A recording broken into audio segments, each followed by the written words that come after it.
Alrighty. So as always, before we talk about yesterday CONCACAF Champions Cup quarterfinal second leg action, which finished up the second leg of the quarterfinal action that we have in these last 2 days. Quickly, we're going to talk about what happened in the US Open Cup, at least on the Wednesday game two. Also wrapped up the round of 32, and now we know the round of 16 matchup of the US Open Cup. And while Tuesday was definitely upset Tuesday with a couple of MLS team going to face against their USL Championship side, most of them on the road, and failed to win those games, and that the USL Championship side were able to get the cup set.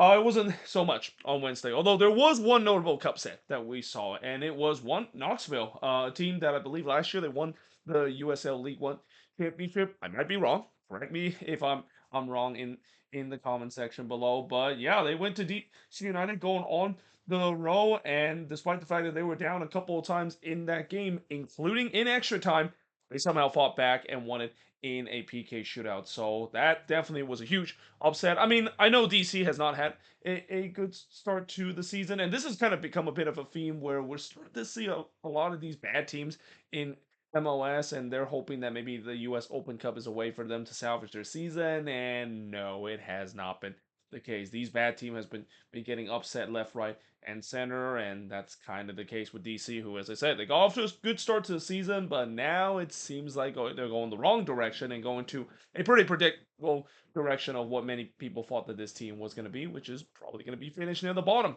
of the Eastern Conference. But still, getting knocked out by a USL team is kind of a bit of an embarrassment, and it's even more embarrassing the fact that it was at home and you were facing against a third tier kind of team. It's not very every day you see a third tier team able to knock off an MLS team, and that's what we saw. But other games were pretty relatively easy for most part for a lot of MLS team able to get the job done, and that include the one I went to yesterday between the San Jose Earthquakes and Phoenix Rising. The Quakes jumped out to the 2-0 lead. They did it. Got a red card in the 40th minute. Maybe made it a little bit interesting for Phoenix, and Phoenix had a couple of moments. They actually had a goal that was disallowed that could have made it a lot more interesting, but ultimately the Quakes put a pretty professional performance, and with that win, guess what? Well, it's not Derby in the U.S. Open Cup, isn't it? My two teams facing off against each other in the U.S. Open Cup, something that I thought would happen last year in the semifinal. And I said before that, whenever that, of course, happened, I'm just going to enjoy it because, my team is still going to move on into the final, or in this case, the quarterfinal, that is. So, yeah, definitely very excited that we've seen both of my team face off against each other. And by the way, with Minnesota playing against the Quakes, that's going to be the fourth time they have traveled to California in the month of April. They've gone to LA, they've gone to San Diego, they went to Sacramento just a couple of days ago, and now they're going back to San Jose to face the Quakes. So yeah, talk about completing the California road trip. They pretty much have visited every single big city that you can visit in the California region. But now let's talk about the CONCACAF Champions Cup action that we saw yesterday. And again, I'll leave a timestamp below of when I start talking about some of these CONCACAF Champions Cup games. So you know the old saying or that meme that thanos basically said that everything thing is balanced as things whole things should be, or at least it's something like that. But yeah, that's kind of how the semifinal is going to look. Yesterday was a great day for MLS team knocking off their Liga MX opponent in the second leg, and on Wednesday it was the opposite. It was Liga MX getting the better over MLS team, albeit yes, we will definitely talk about this game and how yeah, Seattle definitely got CONCACAF in a big way in this game. Now, let's talk about the first one, which is the Galaxy versus Toluca. So, yeah, this was kind of expected. I mean, I was hoping maybe the Galaxy could make it a little bit interesting. Maybe if they can get a goal in this one, make it super interesting. But no, Toluca is Toluca. And this is why, if you look at all the team remaining in this competition now, the four teams that's left it remain either from Liga MX or MLS. I think Toluca is the favorites to win this. I mean, right now, they are looking like unstoppable machine. We saw this with them in the Leeds Cup as well, and in some way, I'm pretty sure a lot of Liga MX fans saw them in Liga MX as well. Of how dominant that they are. This is why they won back to back title. That is, this is definitely a team that is favorite to win, and they kind of showed it in this game against the Galaxy, where they basically show no mercy. And to be fair, it also kind of helped the fact that it was basically a home game for Toluca. I mean, there was a lot of red inside the Eddie House Sports Bar. There was barely any Galaxy fans except for the main supporter group that is. But besides that, a lot of Toluca jersey, and those fans had something to cheer about immediately as Gallardo would score from Romero to make it 1-0 in favor of Toluca. It's kind of interesting that I was wondering throughout this broadcast were they going to mention the traveling Toluca fans making the trip to Mexico City, because I remember a couple of times when commentators basically mentioned that these fans are well traveled.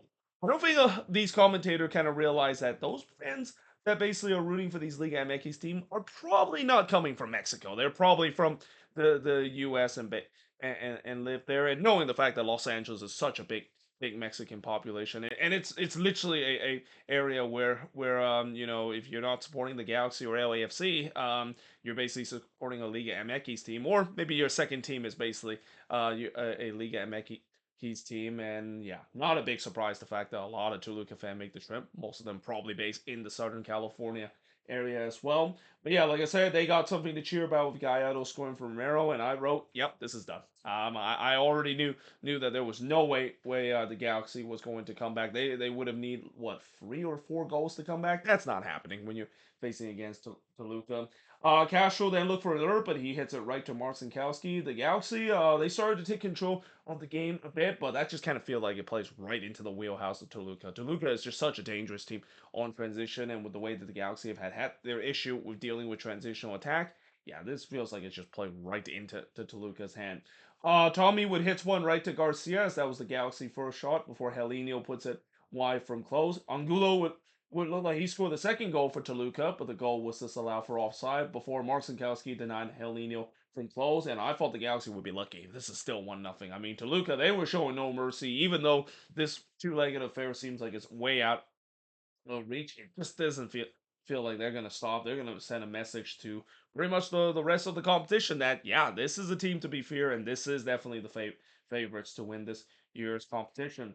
Cirillo then missed just wide from close for the Galaxy before Marcinkowski denied Angulo from close range. And the only silver line for the Galaxy is that it's still only 1-0 heading into the second half.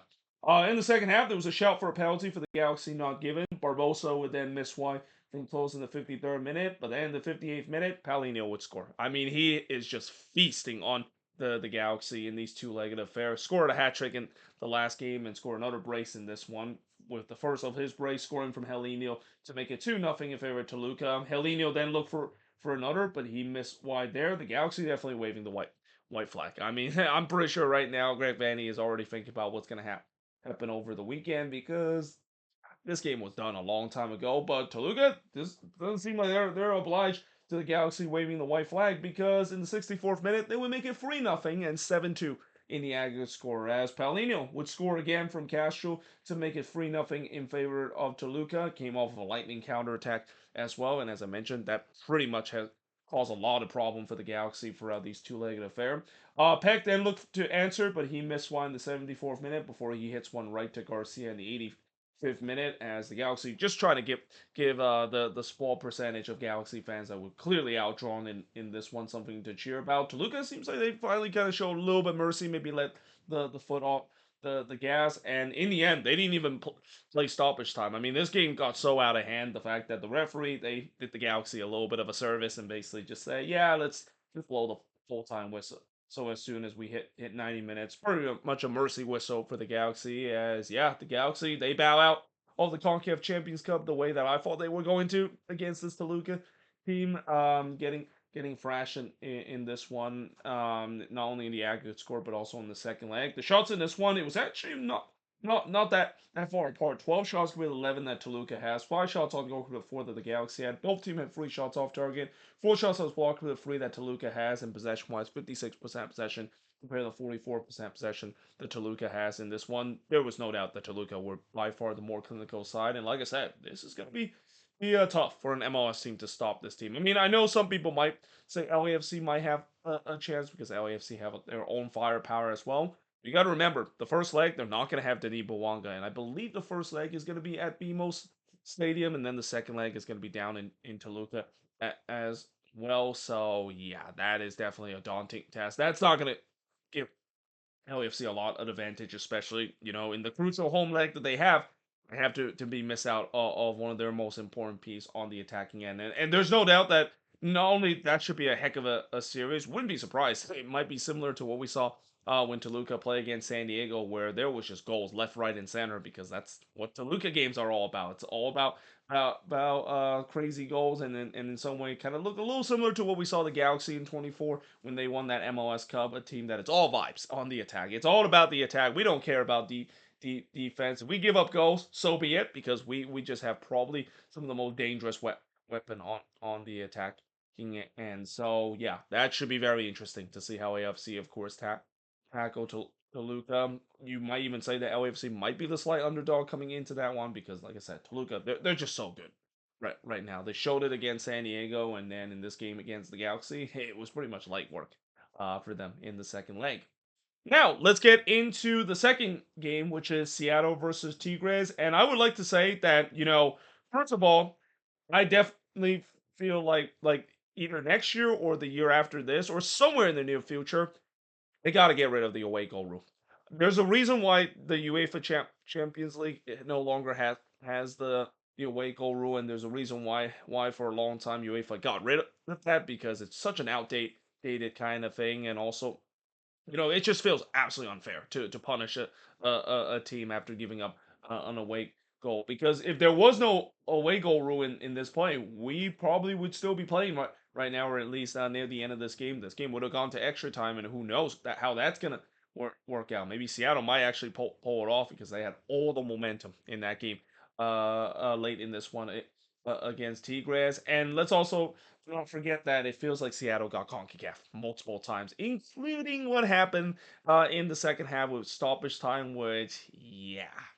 Let's just say it was pretty BS. The fact that there was only 6 minutes of stoppage time, consider there was a lot of your typical Liga MX dark arts that Tigres was practicing in the second half. Now, in the first half, 5 minutes in, the first shot of the game did see Carrera puts it right to Fry, but then the first shot for the Seattle Sounders, it's in the back of the net. Although it didn't look like it originally when Rusnak put this one in. They go to VAR to see whether or not if he was onside, and I gotta say, I was kind of surprised that they overturned this because with how tight that call is, I mean, I always thought that would never go in favor of an MLS team, but it did here. And they give the goal for the Sounders as Rusnak scored from Christian Rodon to give the Sounders a 1-0 lead. And that's exactly what the Sounders needed. They need to score an early goal. They're trying to give Tigres a little taste of their own medicine in terms of the crazy comeback that they had against Cincinnati in the second leg at home.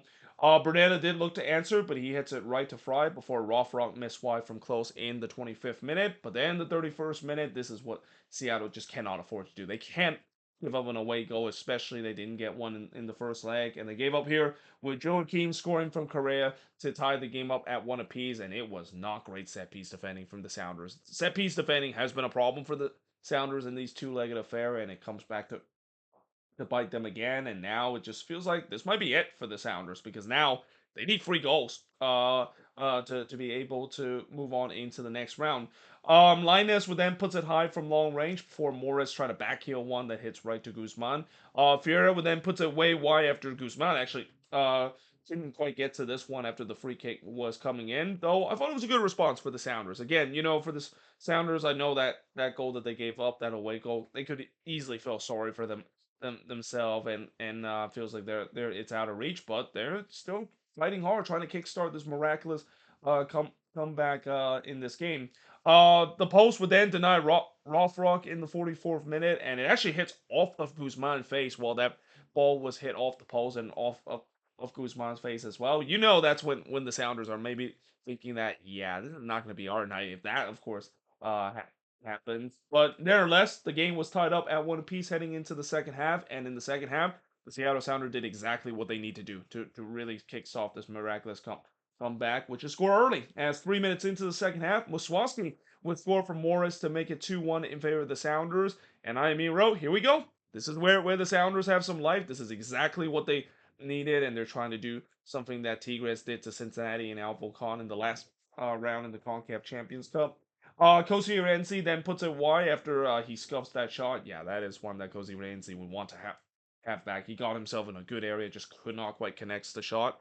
Fiera would then puts it wide off of a deflection. The Sounders continue to pour on the pressure. They're trying to get another back. Tigres was kind of doing your typical Liga MX dark arts, trying to fake injury, delaying restart, and Nahuel Guzman is gonna Nahuel Guzman the hell out of this game. I mean, he is the king when it comes to dark arts in the CONCACAF region, and there was multiple times where he delayed the restart and even faking injury just to kill as much time as possible. Aguirre was in on go here, but he was denied by Fry in the 61st minute. We then had some coming together between both of these teams, as you usually see whenever a Liga MX and MLS team face off against each other. And then Fry would rob Correa of a free header. So Tigres had a couple of moments to tie this game up and maybe once again put this out of reach. But Stephen Fry coming up big to at least keep the Sounders within touching distance. There was a shout for a handball for the Sounders, not given after that. But I also thought the time was starting to run short. As we head into the last 15 minutes, the Sounders, they need to get one soon if they want it to really put all that pressure on Tigres late in the game. And they got it in the 82nd minute as Albert Rusnak would score again an absolute laser of a banger goal from outside the box from Rodon to give the score 3-1, and now the aggregate's tied up at 3 apiece. But of course, Tigres still move on because of the stupid away goal rule that I feel like it should be done by the end of the next edition or the edition after that. But yeah, that definitely put the Sounders in the brink to try to complete this miraculous comeback. Brunetto would then hits it right to Fry. We only get 6 minutes of stoppage time, and like I said, absolute BS. The fact that this was only 6 minutes. You know it's such a BS when Stu Holden even called that out as well. And yeah, I mean the way that there was just so much dark arts, and especially before the stoppage time was announced, there was like 3 minutes of stoppage because Nahuel Guzman actually kind of went down with an injury. Looks like he kind of collided with one of his own teammate as well. Or actually, no, he didn't get collided with his own teammate. His own teammate shoved Rock, and then he kind of collided into Guzman there. Not quite sure if his teammate knew what he was doing. I mean, I'm pretty sure the master of dark arts doesn't include shoving an opponent into your own player to cause them to have to go down with an injury and kill more time. That would be just some 4D chess move by Tigres that is trying to practice the dark arts again. But yeah, the fact that there was only 6 minutes stoppage time, absolutely criminal. And I kind of had a feeling that, yep, Seattle is going to get CONCACAF, and this I've seen this story so many times before. The Rough Rock would then head to wide from close in the 3rd minute of stoppage time. But yeah, in the end, Seattle, despite the pressure that they try to put Tigres late in the game, just weren't able to overcome it. They just ran out of time in this one. And obviously, I know Sounders fan will definitely be very upset of the fact that there was not a lot of stoppage time. I also thought that they might even go a little longer than the 6 minute. Nope, the referee blew the full time whistle after 6 minutes of stoppage time. So yeah, that's not going to please a lot of Sounders fan about this, and I don't blame them. I mean, it was complete BS. The fact that there was only 6 minutes of stoppage as a result. But the shots in this one, 20 shots for the 10 that Tigres had, 6 shots on goal for the 5 that the Sounders had, 7 shots off target for the 3 that Tigres had, 1 shot that was blocked for the 7 the Sounders had, and possession-wise, 68% possession compared to the 32% possession that Tigres has in this game. And despite the fact that I know Sounders fan will be very upset in terms of how this, of course, happened, especially the stoppage time situation, and also the away goal rule. The fact that I feel like it should be abolished relatively soon. And I also thought that I think when you also look at this game, remember how I said in the last leg when they lost two nothing, how they had a couple opportunities, especially Paul Vrovrock had a couple of missed chances that if he would have put away those in, I think we would have been in a talk about a different discussion heading into this game as well. But despite all of that, you got to give a lot of credit to the Seattle Sounders. They fought really hard in this game, just came up a little bit short out of this one. But this also kind of just shows you the fact that Tigres is definitely a beatable team. I will say that one thing that MLS team must have to do much better, and this is not an easy task to do, and this is why Tigres gets this big of an advantage, despite the fact that I don't think they are necessarily playing at their best. I mean, if let's say if Tigres somehow meet Toluca in the final and we have an all Liga MX final, I have no doubt Toluca is going to absolutely steamroll Tigres there. I mean, the quality of Toluca compared to Tigres out of these two Liga MX team, there's a bit of a golfing class. And I know Tigres fans are going to immediately come in my comment section, basically, trying to tell me that I don't know anything about their team. But honestly, when I look at how these two Liga MX played, the quality of Toluca has had, and the way that they're just blowing team left, right, and center compared to this Tigres team that have Cincinnati not absolutely choked in the second leg. And if there was no away goal, Ruin, if Seattle didn't get your typical CONCACAF treatment that MLS team seems to always get, they probably wouldn't be as far as they are. So they're definitely a beatable team.